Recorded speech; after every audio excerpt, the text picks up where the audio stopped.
দর্শক চ্যানেল এসে স্বাগতম। আমি সিদ্দিকুর রহমান মাসুম আছি হবিগঞ্জ জেলার বাহুবলের একটি ইটভাটায়। আজ পবিত্র ঈদ উল ফিতর চলছে। আজকে ঈদের দিন, মুসলমানদের খুশির দিন। এই দিনেও ইটভাটার শ্রমিকরা কাজ করে যাচ্ছে। তারা আজকে যেখানে আনন্দের দিন, যেখানে ঘোরাঘুরির দিন, সেখানে কিন্তু তারা বাড়িতে না গিয়ে তারা কিন্তু তাদের কর্মযজ্ঞ চালিয়ে যাচ্ছে। আমি যদি আপনাদেরকে দেখার জন্য চেষ্টা করি, এই ইটভাটায় কাজ করছে শ্রমিকরা। তো এখানে আগুনের কাজ করছে তারা।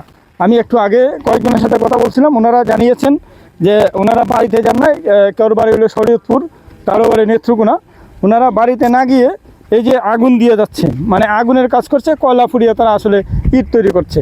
আমি যদি দর্শকদের বলে রাখি, হবিগঞ্জের প্রায় 1 শতাধিক, মানে 100টির মতো ইটভাটা রয়েছে। এরই মধ্যে প্রায় 90% ইটভাটার যারা ইট কাটে, কাঁচা ইট কাটে, তারা কিন্তু ইতিমধ্যেই বাড়িতে চলে গিয়েছে। কিন্তু রয়ে গেছে আনলোড এবং আগুনের মিস্ত্রিরা।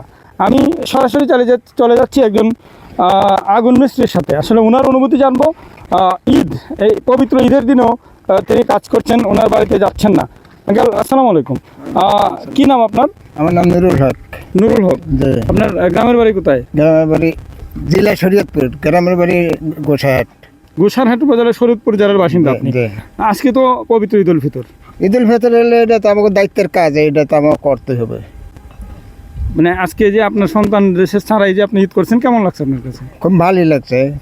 মানে সন্তানদের ছাড়া ঈদ করতে ভালো লাগছে? হ্যাঁ, কারণ আপনার কর্মের মধ্যে পড়ে, দায়িত্বের মধ্যে পড়ে। দর্শক, আমি ওনার সাথে কথা বলছিলাম, উনি বললেন যে আমি আসলে কর্ম চালিয়ে যাওয়ার কারণে আমার ভালোই লাগছে। আর ওনাদের ভিতরে আপনি সবসময় বেশিরভাগই বাইরে ঈদ করেন, এরকম অভ্যাস হয়ে গেছে। তো ওনার আসলে অভ্যাসে পরিণত হয়ে গেছে, যে কারণে তিনি বললেন যে আসলে কাজগুলো ভালোই লাগে। কারণ ওনারা যারা কাজ করেন সবসময়, তাদের কর্মযজ্ঞ তারা আসলে একটা ইবাদত মনে করেন, তাই না? কর্মটাকে ওনারা ইবাদত করে মনেন। এবং সারাদিন তারা দেখেন এই যে আগুন, এটার ভিতরে আগুন আছে না, প্রচণ্ড আগুন আছে, কিন্তু আগুন কিন্তু সারাদিন ওনারা আপনি রোজাও রেখেছেন? রোজা রাখছি, আল্লাহর রহমত, নামাজ পড়ছি, তারাবি পড়ছি, কিন্তু একটা রোজা ভাঙ্গি নাই ইনশাআল্লাহ। কি নাম জানি আপনার বলছিলেন? নুরুল হক। নুরুল হক। তিনি একজন বয়স্ক মানুষ। আর কয় বছর যাবত ইটভাটায় কাজ করেন আপনি? আমি নির্মাণ তো 40 বছর। 40 বছর ধরে ইটভাটায় কাজ করেন? ও, তার মানে আমরা যেটুকু জানলাম যে এই নুরুল হক সাহেব তিনি 40 বছর যাবত ইটভাটায় কাজ করছেন, যে কারণে বেশিরভাগ সময় তিনি বাইরে ঈদ করতে হয়েছে ওনাকে। আমরা এখানে আরও কিছু শ্রমিক আছেন, আমরা যদি একজনের সাথে কথা বলি। এই যে উনি কী নাম ভাইয়ের আপনার? মোহাম্মদ মুখলেসুর রহমান। মোহাম্মদ মুখলেসুর রহমান। আপনার বাড়ি কোথায়? নেত্রকোনা জেলা, থানাপুর বদলা। আচ্ছা, আজকে তো ঈদ। হ্যাঁ, ঈদ তো আপনি এখানেই কাটাইছেন? হ্যাঁ, এখানে। বাড়িতে না যাওয়ার কারণে যে মনে কষ্ট আছে কিনা ভাই? কষ্ট, কাজ চালাই বাড়িতে গেলে একদিনের লাগিয়া, আবার তো পরের দিন আয়তে অত দূর, এটার লাগিয়ে গেছি না। ঈদ বাড়িতে কি যোগাযোগ হয়েছে ওই যে তারা ঈদ করলো কিনা, নতুন কাপড় টাপড় কিনলো কিনা? করছে।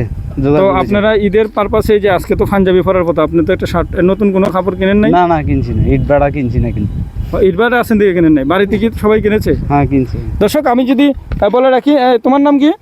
মোহাম্মদ জামিন হোসেন। তোমার বাসা কোথায়? মৌলভী জেলা, মুন্সিবাজার। মৌলভীবাজার থেকে আসছো? জি। তো তুমি সনাতন ধর্মের লোক? জি।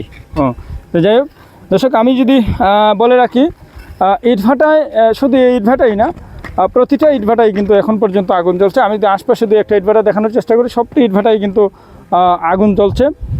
আগুনের জ্বলার কারণেই কিন্তু বাধ্য হয়ে তাদেরকে আসলে এলাকায় ঈদ করতে হয়েছে।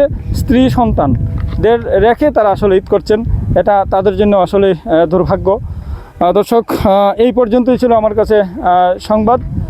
আমি সিদ্দিকুর রহমান মাসুম, চ্যানেল এস বাহুবল থেকে।